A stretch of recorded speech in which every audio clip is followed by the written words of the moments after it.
Y como es costumbre de este programa, Lo Peor Ya Pasó, hacemos entrevistas. Este es como nuestro principal juego. Yo voy a decir una cosa.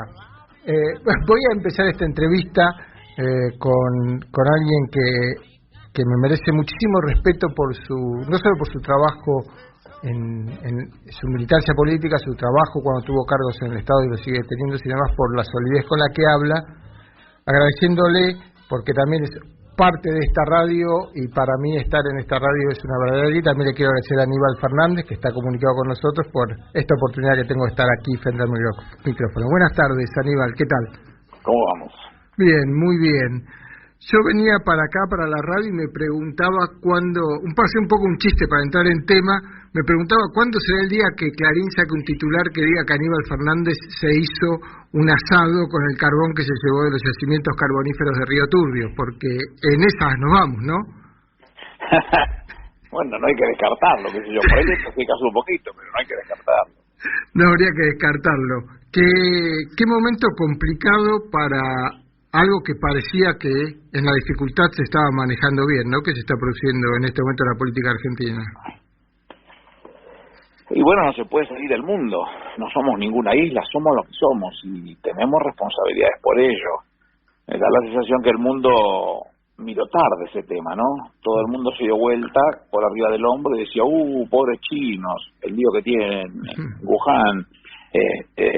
Y nadie se puso a pensar que había que prepararse para el vientazo que se nos venía, y en algún momento comenzó a venirse el vientazo y para algunos ya era tarde y empezamos a tener dolores de cabeza en Italia, Francia, España, Alemania, Inglaterra, dolores importantes, China, Corea del Sur, Irán, y esas cosas se tenían que resolver pensando. Y nuestro país empezó a hacerlo, y como tiene un presidente en serio, gracias a Dios, imagínate esto en manos de Mamerto, hubiese sido una catástrofe. Entonces un presidente en serio se puso por delante, y con esa suerte de premio que nos dio Dios del diario del lunes, empezar a tomar decisiones apreciando lo que había sucedido en otros lugares. Y bueno, gracias a Dios tenemos la desgracia de haber perdido, no sé, 200 y pico de personas, pero son pocos, y eso es lo que nos tenemos que aferrar y seguir apostando a encontrar alternativas para que, en la medida que haya que abrir esta situación, no tengo duda que en algún momento hay que comenzar a abrirla, no haga tanto daño, ¿no? Claro. En el medio de esta pandemia apareció ese mal que yo humildemente creo que fue usted una de las primeras víctimas concretas o de las más visibles, ¿no? Cuando le inventaron este vínculo con las mafias de los medicamentos en el momento de la campaña, y ahí las fake news, como se los conoce ahora, pero que podemos decirle mentiras, falsas noticias, se impactaron mucho la campaña. En esa campaña de 2015 fue una de las víctimas más visibles. Hoy vuelven a aparecer con mucha potencia para enrarecer el clima político en un momento donde todos creíamos que las cosas se estaban trabajando medianamente consensuado políticamente, ¿no? Sí, aparecen ese tipo de desempados buscando alternativas que nunca son santas, siempre son con algún resultado positivo para ellos, y los resultados positivos no necesariamente benefician al pueblo argentino, con lo cual esa es la visión que se mira, es lo que se aprecia, lo que aparecen un montón de tarados hablando en la televisión y manifestando su desacuerdo con la cuarentena y que no dan más y que hay que resolverlo y que qué sé yo, pero si vos a esto le prestaras atención y abrís todo el tema sin ningún tipo de contemplaciones, seguramente tú vas a tener dolores de cabeza muy grandes y fallecidos, muchos más que lo que hasta este momento han sucedido. Lo primero que harían sería fustigarte porque no apreciaste ni tomaste en cuenta las conclusiones que tenían que salir de resultados de esa característica. Esto es siempre palo porque bogas y palo porque no bogas. La vocación es lastimar y bueno, hay que estar atentos para desenmascararlo. Por suerte varios de ellos son tan idiotas que no merecen ninguna fuerza, ¿no? ¿Por qué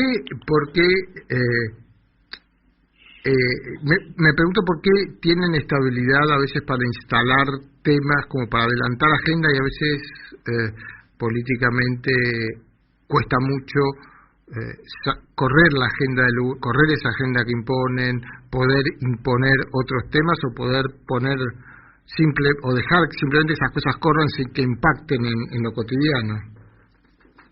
Pero eso va a suceder porque también del otro lado hay vocación de creer eso. Creer que hay una uniformidad de criterio es impensado. Cuando Juan Perón volvió a la Argentina sacó 62% de los votos, 38% no lo votó porque no vota peronista. Y cuando Cristina estaba en su mejor momento sacó el 54%, el 46% no la votó. Eso va a suceder solamente por oponerse y sin ninguna razón de ser. Si a eso le sumamos las pelotudeces que giran, que son millones por la gira y que las agarran de voleo de la mejor manera que pueden para usufructuarlas y sin entender absolutamente nada las repiten, y se hace muy difícil, no es tan fácil.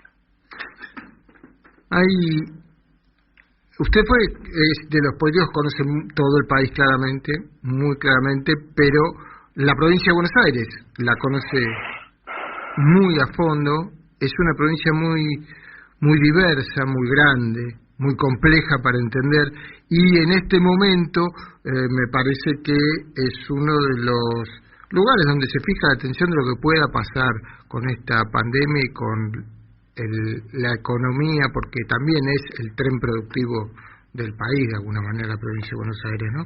¿Cómo estás viendo el futuro en la provincia, o cómo puede pensar la provincia en estos próximos meses? Entiendo que el camino tomado es el correcto, en primer lugar, porque prestarle atención de este tipo de encierro, como se le quiera llamar, me parece que es la mejor forma que se le puede encontrar a lo que no tiene solución, por lo menos inmediata. No tenemos esa vacuna o los remedios que resuelvan ese tema. Entonces, la primera conclusión que se puede encontrar es esa. Ahora, de los 135 distritos, si separamos el primero, segundo y tercer cordón del conurbano, el resto hay que mirarlo con mucho detenimiento, porque hay muchos distritos que no tienen impacto. Si no tienen impacto, habría que bucear sobre esa base y sostenerlo. En algún momento va a haber que abrir, y esa es la mejor forma, que sean entre ellos mismos lo que no permitan que haya acciones o gestos de otra característica que los ponga en riesgo. Lo del conurbano es un poquito más complicado, porque es tanta la cantidad de gente que vive que es muy difícil arrogarse esa posibilidad. En el país también hay provincias que si miramos Catamarca y Formosa, que sabemos que no hubo ningún caso, es mucho más fácil explicarlo, a lo mejor que Chubut, pero que hubo uno o dos, y que ya está resuelto también ese tema. O lo mismo que Santa Cruz, o lo mismo que otras provincias en esas condiciones. Entonces hay para mirarlo con mucho cuidado, y entiendo que el gobierno, que a mi juicio está haciendo las cosas muy bien, debiera perfeccionar en eso para irse dando una suerte de apertura sin que sea in extremis, pero con el cuidado del caso para que no aumenten el riesgo, ¿no? Claro, ayer un poco peyorativamente la ex ministra de Seguridad del gobierno macrista decía que ahora parecen haber 2.250 presidentes, en referencia a que los intendentes de algún modo ocupan un lugar en la gestión de lo cotidiano a propósito de la pandemia, y que el presidente ha delegado en ellos el ejercicio de todos los poderes jurisdiccionales. Me parece que, de más está decir que me parece una aberración y que esta mujer no tiene mucha autoridad, pero me parece interesante preguntarte a propósito de cuál es la relación, con los intendentes. Digo, los gobiernos nacionales en general han tenido poca relación con los intendentes, y me parece que en los 12 años del kirchnerismo esto fue cambiando. ¿Cuál es, cómo debería ser, cómo se puede pensar esa relación entre el poder central y el poder de los intendentes, esa relación ejecutiva? A ver, lo que no se puede desperdiciar son las oportunidades para trabajar con los que tienen realidad cotidiana, hay que estar cerca de ellos. Que la Argentina es un país federal, y reconocer su condición de federal es reconocer que no solamente la nación, sino sus 23 provincias más la Ciudad Autónoma de Buenos Aires y los 2.155 municipios que la acompañan tienen cosas por hacer, y todos tienen cosas por aportar, que puedan ser simples y puedan ser muy piolas. Claro, ¿qué le vas a pedir a esta mujer si no sabe cuándo es nunca? ¿Qué ¿qué le vas a pedir? Si es eso. Yo la conocí siendo Carolina Serrano, cuando era montonera, y hoy es de extrema derecha. Algo no me cierra, no lo termino de comprender. Y yo no marcarteo a nadie, ni cosas que parezcan, digo, ¿qué pasó que erraste tanto? Claro. Entonces, si esa es la visión de alguien que quiere cuestionar a un presidente, si no sabe hacer la O con el culo del vaso, ¿para qué vas a perder el tiempo en darle explicaciones a semejante bestia? No, bueno, claro. Lo que digo, me parece que, como decía, es una oportunidad para cambiar esta suerte o recuperar la idea del federalismo y poder trabajar de otra manera en relación con los intendentes, ¿no? Pero que debe ser de esa manera. Y a mí, como intendente, tenía 34 años cuando subí como intendente en Quilmes. Me ha tocado trabajar con presidentes y lo he hecho siempre muy cercanos. Nunca me he sentido ni ninguneado ni cosa que se parezca, al contrario. Pero nunca el nivel de actividad que le dio Néstor, que le dio Cristina y que le está dando Alberto. Nunca ese nivel de actividad. Claro, eso sí, hay un cambio fuerte, importante a partir de la asunción de Néstor y ustedes en el gobierno nacional, seguramente. Sí, que debe ser de esa manera, porque eso es lo que te garantiza también una oreja puesta en el pueblo, que es la mejor manera de poder repetirla.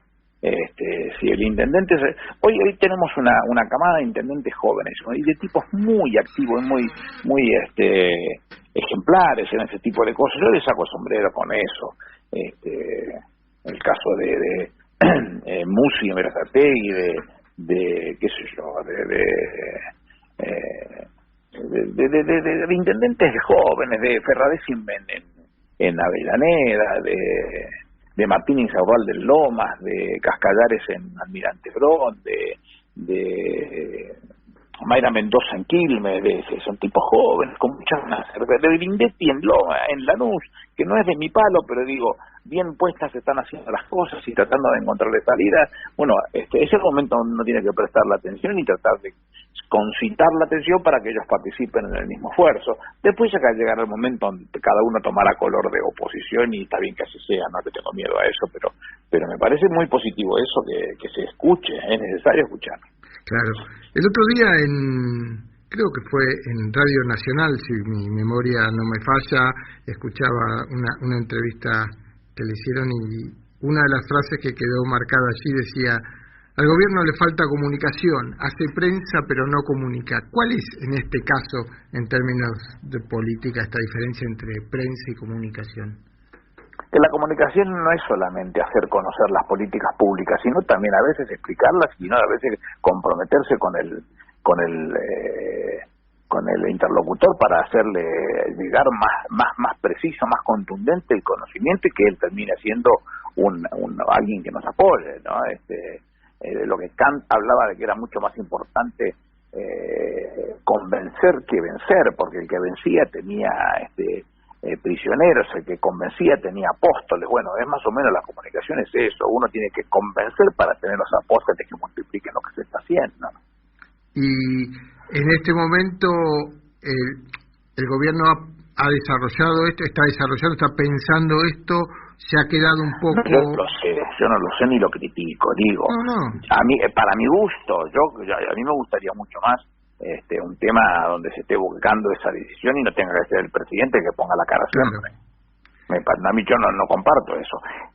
Separo el tema del COVID-19, del coronavirus, que el pueblo, cada medida que se está tomando, la quiere escuchar del que manda, con lo cual eso me parece fantástico que el presidente sea el que lo explique.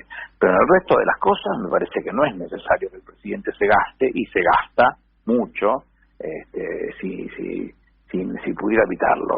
Sí, bueno, con el tema cárceles, medio que la respuesta empezó con aquel hilo de tuit de Alberto Fernández, ¿no? Y hasta ahí parecía que no arrancaba. Que para mí es un error, que él no lo tiene que explicar eso. Menos un tema que me lo quieren mezclar de los medios. Claro. Y no de los medios porque son incisivos y porque son absolutamente investigadores y perros persecutores de este tipo de decisiones. muchos de ellos porque están cobrando para hacer quilombo, vamos a ser honestos. Claro. ¿Por qué vamos a dar nosotros la carne para el asado que ellos quieren hacer? Que hagan con el suyo, no con lo que nosotros le demos. No obstante ello, si me lo preguntaste, lo contesto. Sí, mira, no es el pensamiento mío, es el pensamiento del gobierno. Si vos me hablas de una mujer que le falta poco para salir, que tiene hijos chiquitos y lo está criando en su condición de detenida y qué sé yo, son casos, y los que puedan ser periféricos de esta situación, los que se tienen que tener en cuenta, pero lesa humanidad, de agravios sexuales, de cosas por el estilo, ni loco, no hay posibilidades que eso pueda suceder. Bueno, pero eso más o menos está en coincidencia con lo que fue la acordada de la Cámara, ¿o no? Bueno, y yo no me quejo de eso, digo que ¿por qué me voy a comer yo la magia de lo que me están diciendo si yo no tengo esa visión?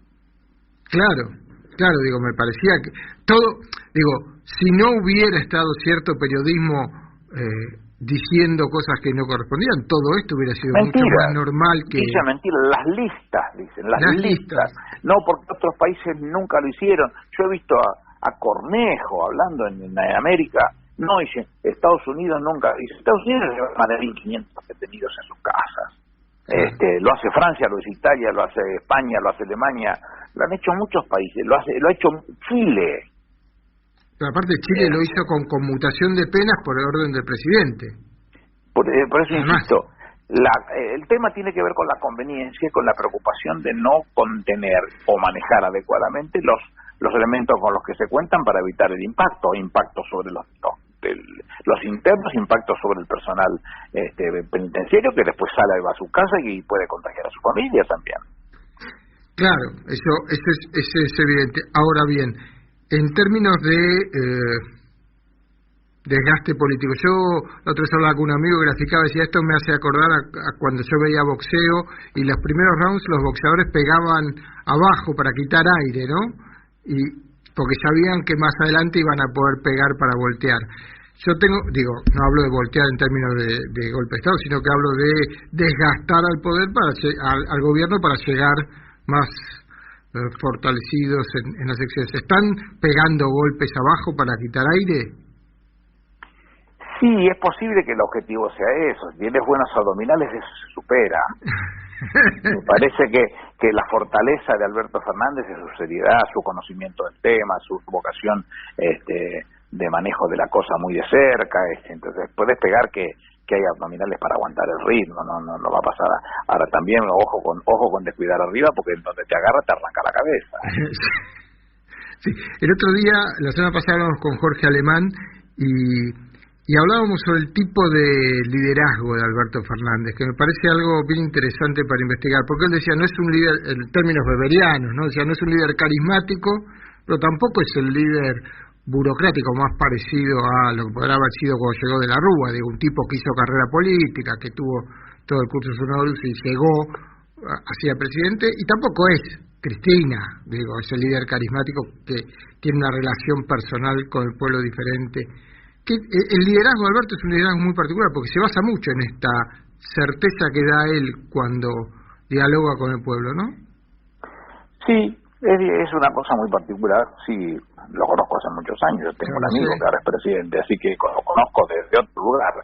Pero creo que es positivo su aparición, porque veníamos de una catástrofe de 4 años del mamerto manejando la cosa pública y los resultados están a la vista. Entonces era imperioso de lo que se ofrecía, largamente lo mejor, pero un cuadro de excepción, preparado, intelectualmente sólido, de un hombre que conoce de economía, que conoce de la cosa pública, que conoce de geopolítica, que puede estar a cargo de estas situaciones. Entonces me satisface enormemente lo que está haciendo. Como alguien que estuvo en muchos cargos dentro del gobierno y de los gobiernos, ¿qué tanto se llega después de haber negociado a una propuesta sobre la deuda? ¿Cuánto se llega tirando a ver qué pasa? ¿Cómo se llega a un momento de decir, bueno, vamos a presentar una propuesta de este orden, ¿no? Con una quita de intereses importante, con un plazo de gracia? ¿Cómo se llega a eso?